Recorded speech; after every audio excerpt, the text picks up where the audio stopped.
Welcome in to DC On Screen. I am your host, David C. Robertson. This is my co-host, Jason Goss. Hello. Today we are gonna get super spoilery on Arrow 422, Lost in the Flood. To recap, Arrow and Ollie watch Damien Darhk absorb souls from the nuking of Havenrock, but get beaten down and spared as Damien wants them to feel the skin melting when he regains control of Rubicon. Felicity doesn't have time for dwelling on all the lives she extinguished, thank God, but Donna has time to be butthurt and bicker with Felicity's dad. She's also upset because Felicity tells her she works with Green Arrow, which I thought Donna knew already. Whatever. Damien enlists Felicity's Star Trek quoting ex Cooper Seldon to hack back control of Rubicon, but Curtis and Felicity beat him to humorous effect. Also, Ollie and John follow a text from Thea to the underground Tevat Noah, where they fight ghosts and talk to denizens who didn't take the yellow pills because they think Damien Darhk gave them more hope than Green Arrow. Well, alright then. Ollie fights a mind-controlled Thea, brings her back to her senses, while Dig fights Malcolm Merlyn. Anarky, meanwhile, takes over the Tevat Noah command center, people fight, there's a stray arrow, and the next thing you know, Ruve Darhk is dead, and the whole complex is destroyed with Damien and Ruve's mysteriously unnamed and silent daughter saved. Meanwhile, Donna pressures Noah to leave, and he does. But good on him, because before they have any time to fret over that development, Damien walks in, and he is pissed. Does that about do it? Gosh, there was so much weird crap going on in this episode. Yeah, Arrow's gotten strange in the last couple weeks. Strange. I was actively trying to figure out what are they talking about? What's happening? Why do I care? And I felt bad because I wanted to. Number one, Donna, man. Oh man, she's awful. Yeah, and I had been trying to root for Donna for a long time now, but this has gotten too strange. Our buddy Scott says Donna could make it. Oh, go ahead. Scott says, Scott Madison of simplysyndicated.com says Donna could make an Olympic event out of picking the worst times to get offended over being lied to by people who spend their lives saving the city / country / world. He's absolutely correct. He puts in quotations, Quentin, sacrifice your job and tell the truth because it will make me feel better about you being honest. Oh, and Noah, sacrifice all hope of having a relationship of any kind with your daughter because I don't want you to share her affection with anyone else. I don't want to have to share her affection with anyone else. He says, fellas, I think the main villain of next season should be Donna. Man, I hope not. If it wouldn't be so boring, yeah. Yeah. And we got more honesty problems here. She tells Lance, you got to be honest for honest's sake, and then she tells Noah to lie to her daughter again. Mm-hmm. Lance, Meanwhile, she's don't been lie lying about your daughter. Meanwhile, she's been lying to Felicity for years, saying that Noah walked out on them. Yeah, and just kind of shrugs that off with well, I guess he didn't want you to lose me too. Yeah. Okay. Well, that feels like it needs a little more attention in a show like this, but okay. Well, they don't have time for that though, and I wish they hadn't had time for it in this episode. Yeah, that's my main problem with Donna in this episode. It's if you'd thrown this in mid-season, I would have been bored. Now I'm pissed. Mm-hmm. You've got you just had Felicity kill thousands of people. Mm-hmm. Tens of thousands. She's going to tens of thousands. Which she's going to shrug off with, I don't have time to be to feel guilty. Was that it? Yeah, and she's absolutely right about that. I didn't want to see her trying to right. milk that over the when they're trying to figure out how to stop Rubicon from resetting in 24 hours or less. She's dead right, and I love that they went ahead and did that. And Felicity's one of the few people that I would actually believe could do it. Mm-hmm. But you're going to spend all this time on Felicity and her mom's relationship? Felicity should be telling her mom to absolutely screw herself because do you realize what happened yesterday? And why do you care about your problems right now? Look, I'm not trying to make one person's problems more important than the other. That's a weird game, and we all get that. But the math on this, just the math alone, seems pretty straightforward. And, I honestly thought, at the very least, the attack of the bees was enough to give Donna the clue. I seriously, honestly believed that she already knew that Ollie was Green Arrow, that she worked with Green Arrow, You would think. I thought really that was already, figured out or something. Yeah. They always kind of play her as, yeah, she's ditzy, but then she's, got that wisdom thing going on where she's but I'm not stupid. I know what's going on. Nope, apparently she's just stupid. Nope, just absolutely cannot see the forest. Or the trees. What was it Scott said? Donna, I wish the bees had gotten you. Yeah. Yeah. He is full team not Donna right at this point. I think we all are at this point. Oh, man. Man. So something else that didn't get addressed well was like Darhk saying, "I'm going to pull the oxygen out of your bodies." Mm-hmm. Okay, that's kind of cool. That's a cool threat. Right. Molecule That by meant molecule, nothing. as it were. Yeah, like cell by cell or whatever he said. Well, I mean, they writhed in pain for a minute before he left. Well, He didn't want to kill like them. 2 seconds before they escaped anyway, and It was I just guess long that enough didn't to matter anymore. It was just long enough for him to get away. He didn't care. Right. He wanted them to. He was saying he wants them to live so they can feel the skin melt off of them. It was a really kind of it sounded like a great threat, and then it just kind of got, I don't know. I guess they did writhe in pain for a second, but I expected much more out of that because it sounded so damn dark. Mm-hmm. Mm-hmm. But So damn Damien Darhk. yes, sir. Now we go back to the scene though with Thea and boyfriend X. Mm-hmm. I say that because I went to write his name and couldn't find it. I literally cared so little for this person that I could not find his name in my memory. Yeah. They finally said it. They said finally Cooper said Seldon, and I went, from the Big Bang Theory? And I was like, Wait. nope, that's Sheldon Cooper. No, hold on. I'm talking about the guy that died. Oh, Alex? Yeah, Oh, yeah, okay. Alex. He had been dead for Yeah. like 2 seconds, and I could not tell you his name. Yeah, Alex. Now I'm sure part of that's on me. It's just I don't know why Thea was Otherwise- so upset about it. I mean, she's only been boning him a couple of weeks. And you know what was he was stranger working was like for Merlyn Ruve. Merlyn comes around the corner with his weirdly limp wrist. I haven't figured I hadn't figured out the prosthetics on that. But Merlyn comes around the corner and with honest pain in his eyebrows says, "Oh, I really liked him for you." He actually did. He was kind of sad about this guy going away. Could have been a real father-daughter moment, but no. I don't know. I never know with Malcolm. I just... It seemed insincere at best. No, for a moment it seemed sincere. I don't know. That's what got me. Yeah. Now, this episode did come with the welcome reemergence of Echo Kellum. It did.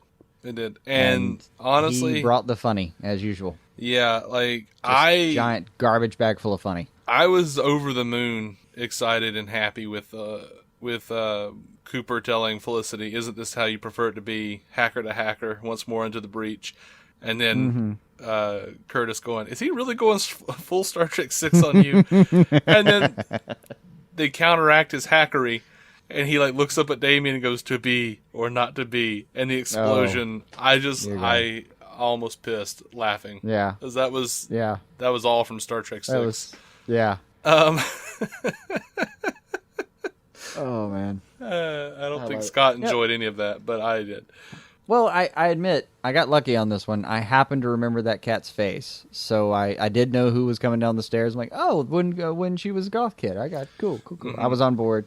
I admit, though, the show made a good choice of taking like 4 seconds to give you like 2 sentences of what they were talking about. Mm-hmm. Who the hell he was. But before any of that, like the 2 shots with Curtis, he's on the one hand, like the first shot that just really delights the hell out of you was when he realizes he's actually talking to the 2 world's best hackers. Like that's the Noah Cutler. Mm-hmm.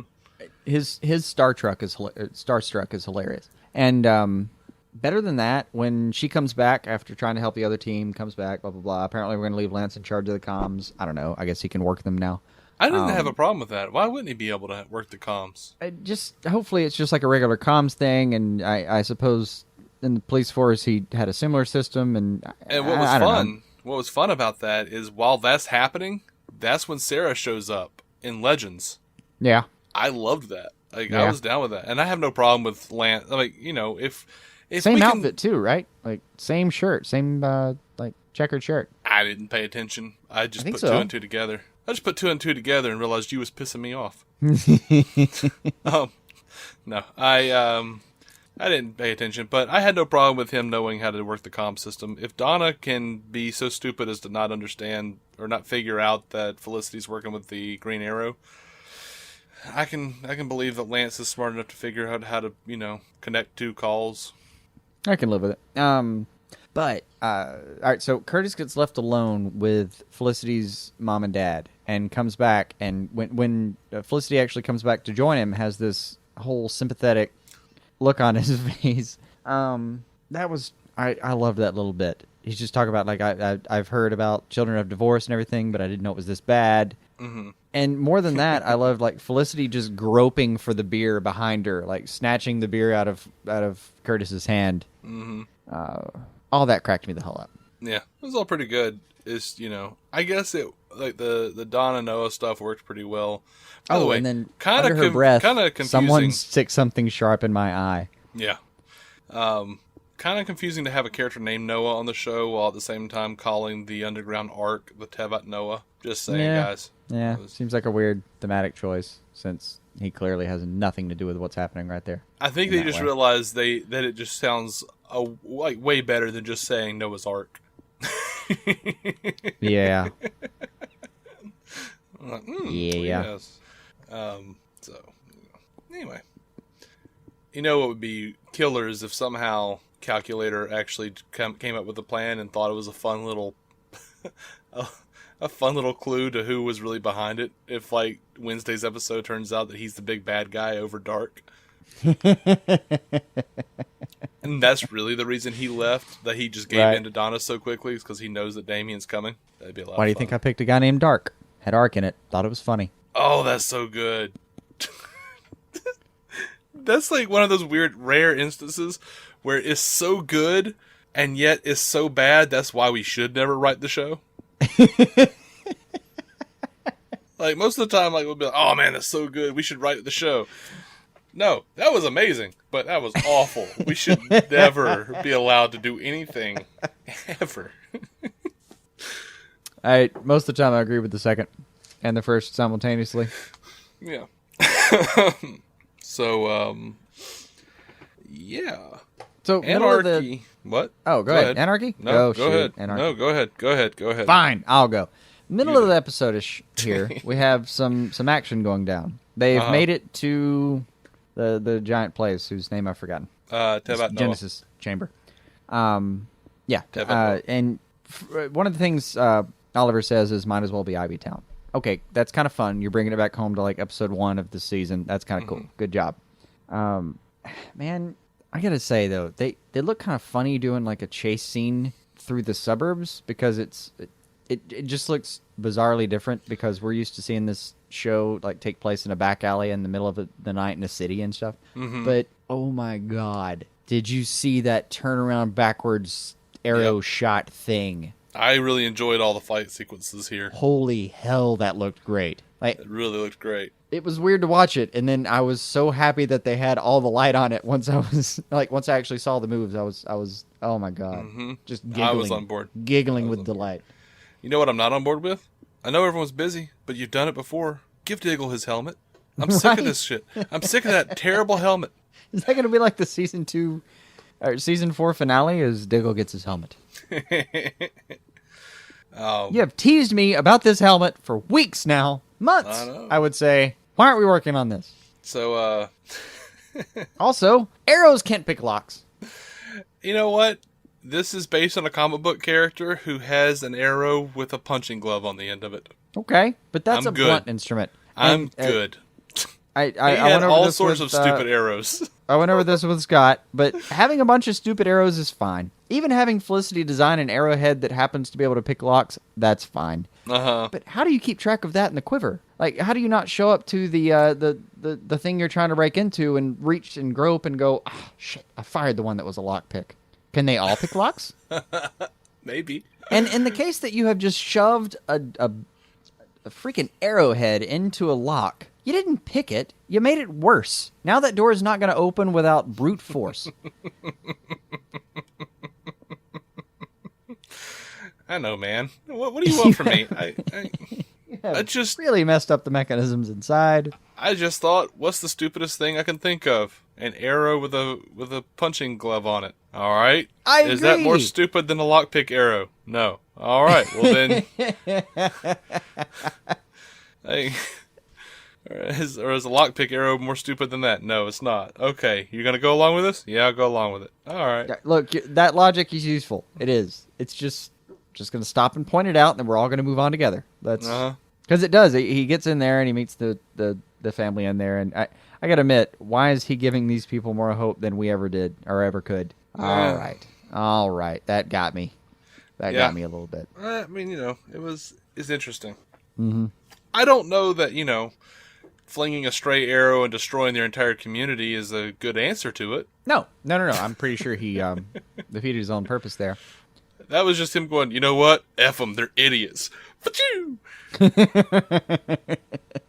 I'll show you the green arrow. There are no such things as stray arrows. Back to CW Gotham, pieces of shit. Right? Yeah. Oh my gosh, when the place crumbles and Thea, it looks like the real estate in the Glades just went up. And then they just look at her, she goes, it's called gallows humor. Oh. That was amazing. I kind of loved it. Also, Merlyn's little line, Oliver says, you were responsible for Laurel's death, and he just shrugs off. What are you going to do? We've already established you're not going to kill me. Yeah. That damn well better be a Chekhov's gun.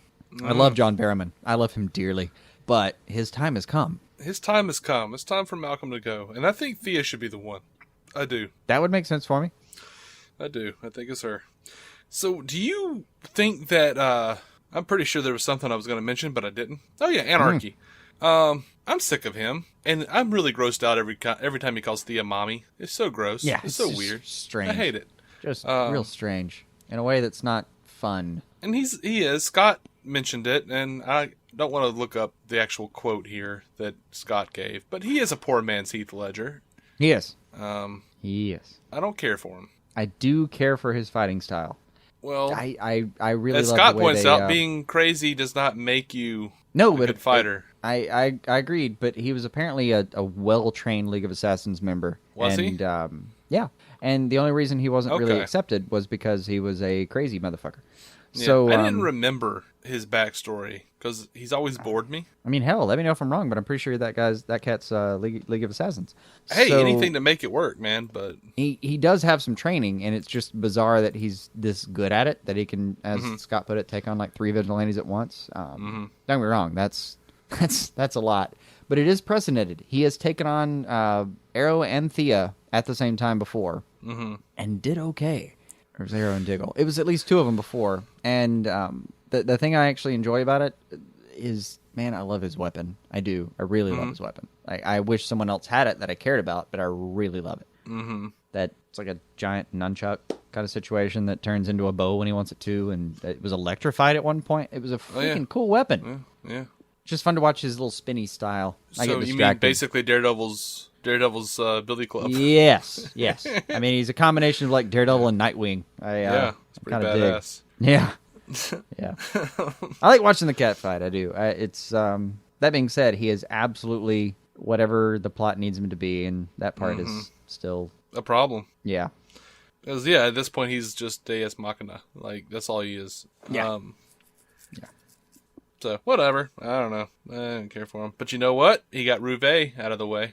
He did. I did. And I like that he had a plan. And getting shot in the thigh does not mean he was changing his plan. So good for him, perseverance. And, Ruve actually reminds me of an awful ex of mine. So hugely cathartic for me. It's not as weird as it sounds. I've seen that done in therapy on a couple occasions. But it was touching as all hell that for a moment she just, she just straight up asked Arrow, save my daughter. Promise me. Yeah. Which, to me, feels like a trap. Like, the entire time they haven't mentioned the daughter's name. Like, I don't know their daughter's name. Their daughter hasn't spoken, to my knowledge. Who the hell is her daughter? Like, who is this kid? Who is Damien and Ruve's kid? It's a daughter. But they've never mentioned her name. She's never had a line of dialogue. Even at one point, like, she opens her mouth like she's going to talk, and then she doesn't. Incredibly creepy. She seems creepy. I think something's going on with her. I think she's like Wednesday or something. Right. Like, I'm just, maybe she's not their daughter. Maybe they, like, stole her from Trigon and is really Raven or some shit. Like, I don't know. That would be fun and all. I think they just have been using her as the daughter card and have not bothered to give her any lines. Maybe. Also, by the end of the episode, I was confused about whether she was crippled. Because, for God's sake, you're just standing there, John. You're just standing there. Put the girl down. I mean, I understand you could probably... John actually probably could run faster with him with her in his arms than... No, it's good imagery. Having a trail. But yeah, it was a fine scene, but it's still... A fine scene can be ruined by just a tiny bit of logic. And put her down, man. Put her down. Yes, your giant man arms can carry her. I get that. Yeah. I mean, it's probably haven't broken a bead of sweat on it. But put her down. It's like, they used to do that in the X-Men comics where, like, they'd have, like, Colossus standing in the background holding some small child or youngling of some sort. And just like, oh, what a powerful and noble creature. Does wonders for John. Did wonders for Peter. Right. Of course, it works a little better in the comics page when you're just looking at one moment in time as opposed to like multiple moments in time. Him standing there having a whole conversation. Won't put the kid down. Yeah, it's weird. But, and the kid's just sitting there, hanging around. Like an entire community just crumbled. Maybe there's some glass. She's barefooted. Maybe there's some glass she shouldn't get into. That's it. She's lost her shoes. She pulled her back earlier in a deleted scene, and this is really the best position for her. So, last line from Damien Darhk when he walks in to Oliver and, Felicity's apartment, whoever's it is now. The featured apartment. Yes. Felicity says, "Go to hell." And he says, "Why bother?" Yeah. He says, "Why bother? I'm going to bring it to us." Yeah. Does that feel like Constantine is coming? Of course I want it to be. I mean, that's what it feels like. What's happening. I want Constantine on this season finale so much. I hoped before. Like, Merlyn comes in and kind of gives him the summary, the debriefing of what all's happened. And, by the way, McDonough, great job on that scene. Just like my wife, and you see the pain. Like, he's got the water in the eyes the whole time. Fantastic. The daughter survives. He's happy about it, but he's still just black with anger. I love the line, "If there's no place left on Earth that's safe, let it all burn." Fantastic. Also, Merlyn, kill him now. He just said he's going to kill everyone on Earth. Even you have to understand that you don't want to die. Kill him. But then, he comes in later. "I need you to do me a favor. Go to hell." Oh, man, I was so proud of Felicity when she did that. Yeah. She's got nothing. She's standing up against a demigod. Go to hell. Absolutely. This is why we love the hell out of her. So this is a very troubled episode of Arrow, I think. They kind of took a very interesting concept, the fact that Damien Darhk is giving people hope more so than Oliver and the vigilantes in the city are. I almost feel like it's an indictment on DC from DC, like the TV shows, like attacking Arrow. Just their acknowledgement of the New 52. I don't know. Well, we'll get into that in the news episode. But yeah, I don't know. But anyway, it's a good point. It would make a good season-long arc. See, that's why I'm becoming such a fan of like the Netflix 13 episode. Here is our big theme. Here are our big themes that we're going into for this season. Right. We're doing this. We're getting out. Because like I just finished season 2 of Daredevil. They had a whole theme of like going there. Do you go beyond just subduing the criminals? Do you become a killer? Is that necessary sometimes? Do you become as bad as the people you fight? What does he say? When you hit them, they get back up. When I hit them, they don't. Something like that. Yeah, and that became a constant. That was a constant question, and the lead characters flip flop on it. Like things go back and forth, and bringing hope to the city. I really wish they had like focused on this a little more in season 4 of Arrow, because that was more than it actually was. It felt like it should have been a little more hard hitting when those people said, "Well, he gave us hope, you didn't."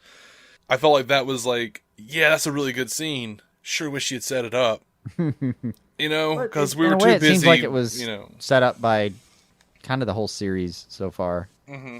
In a way. It kind of hit me, I guess the way it was supposed to, because it makes just intrinsic sense. Mm-hmm. That, there are these people that were willing to sacrifice their literally the rest of the planet for the hope of what Darhk was offering them. Mm-hmm. And, you gotta feel bad for Oliver. and co that have been fighting this hard for what they think is hope, and it never came across to these people. Don't get me wrong, man. I mean, you've always got a 1%er that's never going to be on your side, and he ran into him, and it's kind of that's him facing that person that was never going to believe in him, right? No matter how hard he fought. I get the feeling these people were just like, nope, we can't do Trump, or like Damien Darhk all the way, or something, or like, nope, we can't do Clinton, or whoever it would be. They seem like the extreme version of doomsday preppers or something, So in a way, they are the most extreme version of doomsday preppers possible. I'm like, hey guys, how about move to another city? Yeah. And like nothing here, Ivy Town looks great this time of year. Would you like to? That seemed really nice, didn't it? Yeah. In the beginning of the season, and I guess it's also like really obvious to me as well, because again, I did just watch Daredevil season 2, and we had like a guy who was a juror or whatever, a potential juror in this big case with Frank Castle, and he's like, I moved to New York, and now I'm moving my family out of New York because of all this vigilante shit. Yeah. Fair enough. You had the right idea. You're moving to a different city now. You got here and went, oh, hell no, and got out. Great. Good for you. You didn't decide to nuke the world. This may sound strange, but I haven't gotten to tell you about this, but since you've watched the whole series now, I swear, I think it may be my favorite, and if I thought about it too hard, it's still one of my top 5 lines out of Daredevil season 2. Uh-huh. See you around, Red. Mm-hmm. I don't know why I loved the fuck out of that, but I did. I don't either. It was fine, I guess. And what reminds me of it is hope, because I heard that line and thought, yes, I will. Yes, I will. I will see both of you around soon and in quantities.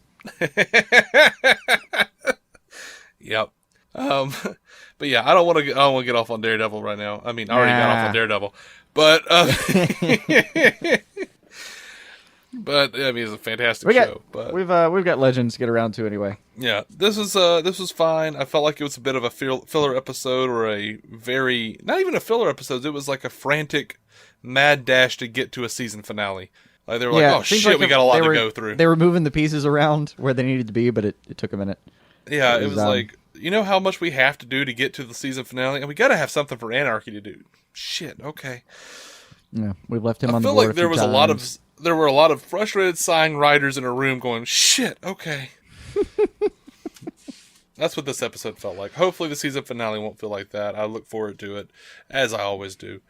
I think that's all I've got on Arrow. Scott's got a ton more, but we don't have that kind of time. We do not tonight. We do not. Yeah, so. You done? Yep. Cool. Thank you for listening to DC On Screen, guys. You can find every episode on DCOnScreen.com. Be sure to subscribe to us on iTunes, Stitcher, or wherever pods are caught. We are proud members of the Giant Size Team Up Network, GiantSizeTeamUp.com. Check out the other awesome shows on the network, including our sister show, the Marvel Cinematic Universe podcast, hosted by our buddies Matt Carroll and Jeff Randall. Our next episode, we'll be reviewing Legends of Tomorrow 116, the season finale, y'all. Legendary.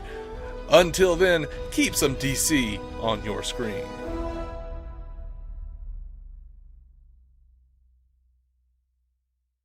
With Lucky Land Slots, you can get lucky just about anywhere. Dearly beloved, we are gathered here today to... Has anyone seen the bride and groom? Sorry, we're here. We were getting lucky in the limo and we lost track of time. No, Lucky Land Casino, with cash prizes that add up quicker than a guest registry.